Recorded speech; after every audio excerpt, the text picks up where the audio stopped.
बिस्मिल्लाहिर्रहमानिर्रहीम अस्सलाम वालेकुम। दोस्तों, इस वीडियो में हम वीकली एनालिसिस करेंगे फॉरेक्स मार्केट के तमाम इंपॉर्टेंट पेयर्स का और ये जानने की कोशिश करेंगे कि आने वाले वीक में मार्केट की डायरेक्शन क्या होगी और हमारी ट्रेडिंग स्ट्रेटेजी क्या होनी चाहिए। सबसे पहले हम देखते हैं गोल्ड को।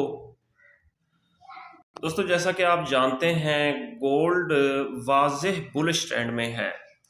सही है। और जिन दोस्तों ने भी इसको सेल करने की कोशिश की है उन्हें टेंशन हुई है। और मैं भी अपने व्हाट्सएप ग्रुप में बार बार यही बताता रहा हूँ कि गोल्ड को सेल ना किया जाए, इसको डिप से बाय किया जाए। दोस्तों, हमारा व्हाट्सएप ग्रुप भी है जिसका लिंक डिस्क्रिप्शन में मौजूद है। आप हमारा व्हाट्सएप ग्रुप ज्वाइन कर सकते हैं जिसमें ट्रेडिंग से रिलेटेड आपको गाइडेंस प्रोवाइड की जाती है। दोस्तों, अगर हम देखें गोल्ड को, गोल्ड 1922 पे क्लोज हुआ और इसका पीवट पॉइंट जो है इंट्राडे के हवाले से वो है 1907।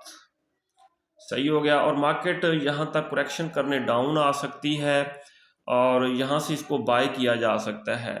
और आने वाले वीक में भी गोल्ड बुलिश रह सकता है। दोस्तों, गोल्ड मार्केट की डेली सपोर्ट जो है वो है 1824। 1824 से इबाव है तो इट मीन ये बुलिश है, इसको डिप से बाय ही किया जाए। और अगर हम वीकली सपोर्ट देखें तो इसकी वीकली सपोर्ट 1765 है। ठीक है, वीकली सपोर्ट 1765, डेली सपोर्ट जो है 1824 और मार्केट इससे इबाव क्लोज हुई है। इट मीन गोल्ड जो है वाज़ेह बुलिश ट्रेंड में है। अब अगर हम डेली टाइम फ्रेम में जोन ड्रा करें, यहाँ पे टैप करेंगे प्लस पे और रेक्टेंगल लेके आएंगे। ये देखें, डॉजी टाइप कैंडल बनी और इसके ऊपर एक अच्छी बुलिश कैंडल क्लोज हुई है। इसी तरह अब हम H4 के टाइम फ्रेम में देखेंगे जी। H4 के टाइम फ्रेम में ये बेरिश इनगल्फिंग फेल्ड सेटअप हमें नज़र आ रहा है। इसके ऊपर भी जोन ड्रा करते हैं। ये देखें, ये बेरिश इनगल्फिंग फेल्ड, ये हमारी कंफर्मेशन ए हो गई। इसके अलावा अगर हम देखें H1 के टाइम फ्रेम में, बल्कि H4 के टाइम फ्रेम में हमें एक और बुलिश इनगल्फिंग नज़र आ रही है। ये छोटी सी डॉजी है रेड कलर की, इसके ऊपर ग्रीन कैंडल हो गई है। ये होगी हमारी कंफर्मेशन बी। और कंफर्मेशन सी हम देखते हैं, ये डॉजी टाइप रेड कैंडल, इसके बाद ग्रीन कैंडल्स क्लोज हुई हैं। ये होगी कंफर्मेशन सी। इट मीन ये जोन जो है ये हाई लिक्विडेशन बाय का जोन है। और ये कहाँ से कहाँ तक है जी, ये है 1886 से लेके तकरीबन 1866 तक। ये काफ़ी बड़ा जोन है। अगर हम इसको प्रिसाइज करें तो ये देखें, 1886 से लेके 1873 तक का जो जोन है ये हाई लिक्विडेशन बाय का जोन है। सही हो गया। अब मार्केट दोस्तों पीवट पॉइंट तक अगर करेक्शन करने डाउन आती है यहाँ तक और यहाँ से टकरा के अप होने लगती है तो हम इसको बाय करेंगे। और फर्दर मार्केट पीवट को ब्रेक करते हुए डाउन यहाँ तक आ जाती है तो फिर भी इसने जाना अप ही है, हमने बाय ही करना है, टॉप से सेल नहीं करना। अब हम दोस्तों देखते हैं कि गोल्ड डाउन कहाँ से आ सकता है। W1 का टाइम फ्रेम हमने ओपन किया, मार्केट की देखेंगे प्रीवियस हिस्ट्री। ये देखें, 1880 से डाउन आने के चांसेस थे। ये है तकरीबन 1880। सही है, लेकिन यहां से डाउन नहीं आया। अब नेक्स्ट फ्रैक्टल बन रहा है तकरीबन 1998 पे, यानी कि अगली मंजिल गोल्ड की जो है वो है 1998 या 2000 समझ लें। सही है। और अगर 1998 या 2000 को ब्रेक किया फिर ये 2070 को टच करेगा। सही, ये देखें प्रीवियस हिस्ट्री को अगर देखें 1880 से डाउन आया था लेकिन नहीं आया, ऊपर निकल गया है। अब ये कहाँ से, ये फ्रैक्टल बन रहा है 1998 से डाउन आ सकता है, इससे भी ऊपर निकल गया फिर 2070। इट मीन गोल्ड को सेल की तरफ नहीं देखना, डाउन आ रहा है ठीक है, परेशान नहीं होना, सेल नहीं करना, बल्कि वेट करना है, जहां से फिर रिवर्स होने लगे वहां पे बाय पुट करनी है और उसको होल्ड करना है।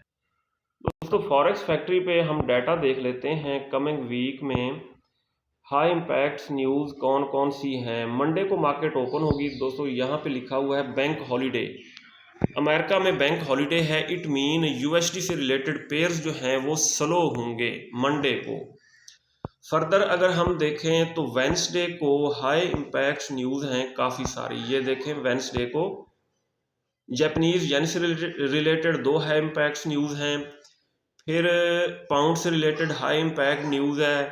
फर्दर अगर हम देखें तो यूएसडी से रिलेटेड 4 हाई इम्पैक्ट्स न्यूज़ हैं जो पाकिस्तानी वक्त के मुताबिक रात 6:30 बजे आएंगी कमिंग वेंसडे को।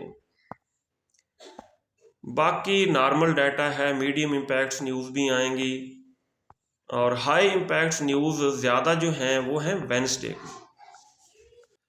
अगर हम DXY को देखें, क्योंकि DXY का इम्पैक्ट होता है गोल्ड की प्राइस पे, तो DXY ने बेरिश क्लोजिंग दी है, 102 के आसपास ये क्लोज हुआ है।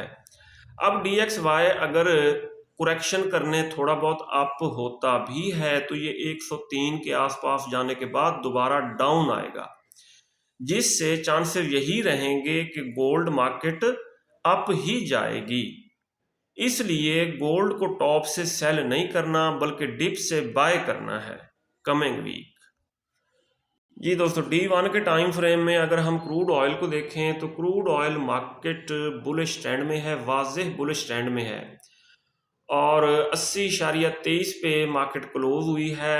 आगे है रेजिस्टेंस 81.53, 81.53 से मार्केट पहले भी क्रैश हुई थी, गिरी थी, यहाँ तक डाउन आई थी तकरीबन 71 के आसपास। और इस दफ़ा भी चांसेस हैं जब मार्केट 81.53 को टच करके डाउन आएगी तो हम कंफर्मेशन देखने के बाद इसको यहाँ से सेल कर सकते हैं क्रूड ऑयल को। कहाँ से? 81.53 से। अगर हमारा SL हिट हो जाता है तो मार्केट यहाँ से डाउन नहीं आती, 81.53 से 2 दफ़ा पहले आ चुकी है। ये देखें, एक दफ़ा डाउन आई, फिर दूसरी दफ़ा डाउन आई 81.53 से, और अगर इससे ऊपर निकल जाती है तो 83 पॉइंट समथिंग यानी कि 84 से फिर डाउन आएगी।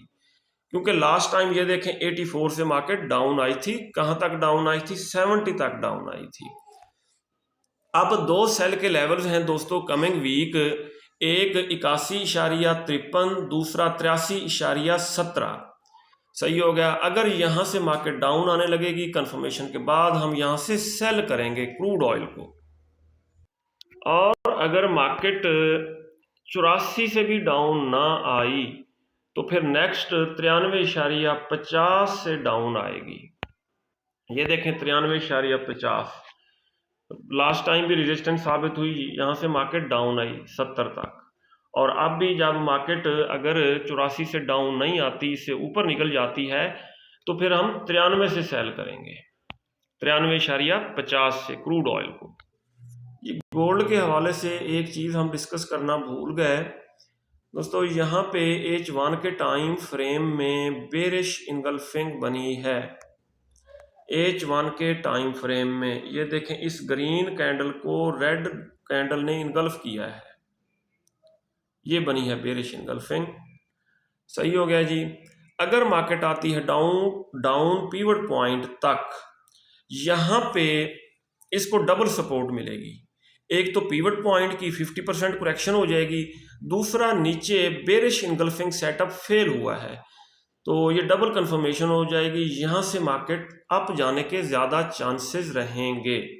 बिल फर्ज मार्केट इसको भी ब्रेक करके आ जाती है डाउन, यहाँ तक आ जाती है 1886, यहाँ से भी टकरा के अप ही जाएगी। फर्दर यहाँ से 1873 तक भी अगर आ जाती है तो मार्केट अप ट्रेंड में है, अप ही जाएगी। और बड़े टाइम फ्रेम में W1 के टाइम फ्रेम में मैंने आपको दिखा दिया है कि 1880 से अगर ये डाउन नहीं आई तो इट मीन नेक्स्ट ये 1998 को टच करेगी।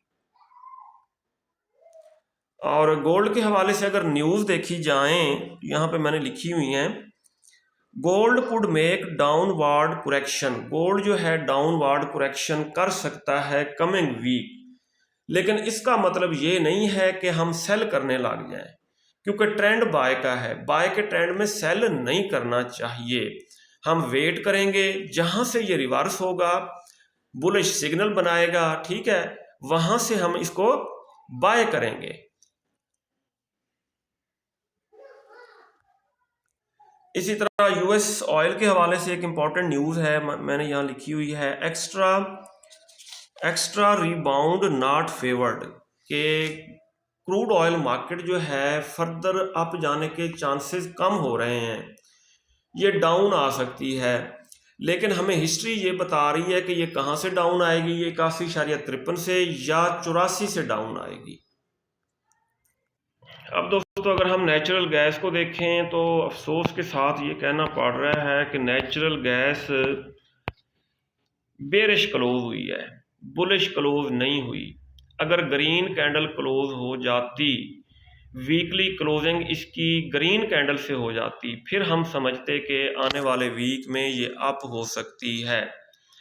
अब जो है कमिंग वीक भी इसके बुलिश रिवर्सल के इतने ज़्यादा चांसेस नज़र नहीं आ रहे, और ये प्रीवियस इसका लो जो है 3.2, इसको भी ब्रेक करके फर्दर डाउन जा सकती है।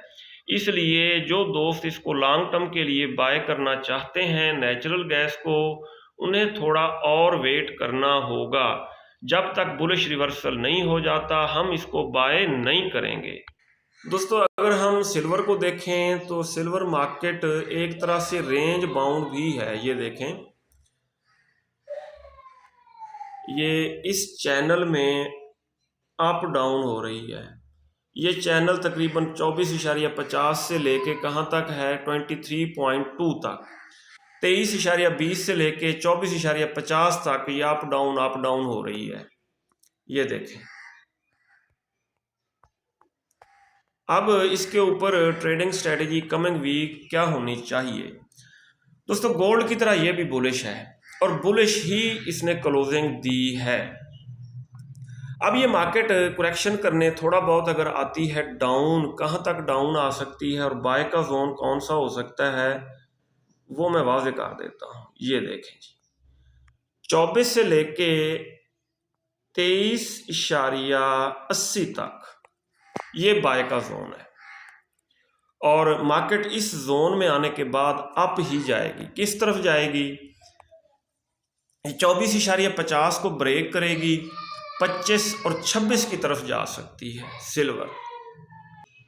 दोस्तों अब हम देखते हैं यूरो यूएसडी को। डॉलर डाउन आने की वजह से यूरो यूएसडी भी बुलिश है, अप जा रहा है, ये देखें, लेकिन डबल टॉप बन चुका है 1.085 पे तकरीबन, और यहाँ से मार्केट के डाउन आने के भी चांसेस हैं। लेकिन अगर मार्केट ऊपर निकल जाती है, ज़्यादा चांसेस यही हैं कि 1.85-86 से ऊपर निकल जाएगी, तो फिर ये बुलिश ही रहेगी कमिंग वीक भी। और कहाँ तक ये अप जा सकती है ये चीज़ देखते हैं हम। हाँ जी, तकरीबन 1.10 की तरफ जा सकती है, 1.10, 1.11 की तरफ जाएगी। सही है, अगर 1.85-86 से ऊपर निकल गई, 1.85-86 से डाउन आने के भी चांसेस रहेंगे। यानी मार्केट अगर करेक्शन करने डाउन आती है तो सेल नहीं करना, बल्कि डिप से हम बाय ही पकड़ेंगे। D1 का टाइम फ्रेम हम ओपन करते हैं, बाय का जोन कहाँ पे बन रहा है जी, तकरीबन 1.077 ये बाय का जोन है। यहाँ से बाय किया जाए अगर मार्केट टकरा के अप होने लगी 1.077 से। जी दोस्तों अगर हम पाउंड को देखें तो वीक रिजेक्शन मिली है कैंडल्स को। D1 के टाइम फ्रेम में 1, 2, 3, 4 कैंडल्स को वीक रिजेक्शन मिली है नीचे से। इट मीन नीचे जाने से मार पड़ी है, तो मार्केट बुलिश ट्रेंड में है। जनवरी में तमाम मार्केट्स जो हैं बुलिश ट्रेंड में रहती हैं। सर हसीब अब्बासी साहब ने एक वीडियो बनाई थी जिसमें उन्होंने एनालाइज किया था गुज़श्ता 36 साल का डाटा, और कंक्लूजन उन्होंने यही निकाला था कि गुज़श्ता 36 सालों में जनवरी में मार्केट्स बुलिश रहती हैं, और तमाम मार्केट्स आपके सामने बुलिश भी हैं। अगर ये 1.21-22 तक डाउन आता है पाउंड और अप होने लगता है तो इसको बाय ही किया जाए। अगर दोस्तों हम इंडेक्सेस को देखें, डॉलर डाउन आने की वजह से इंडेक्सेस बुलिश ट्रेंड में हैं, और अगर ये डाउन आते हैं तो इनको हम बाय करेंगे।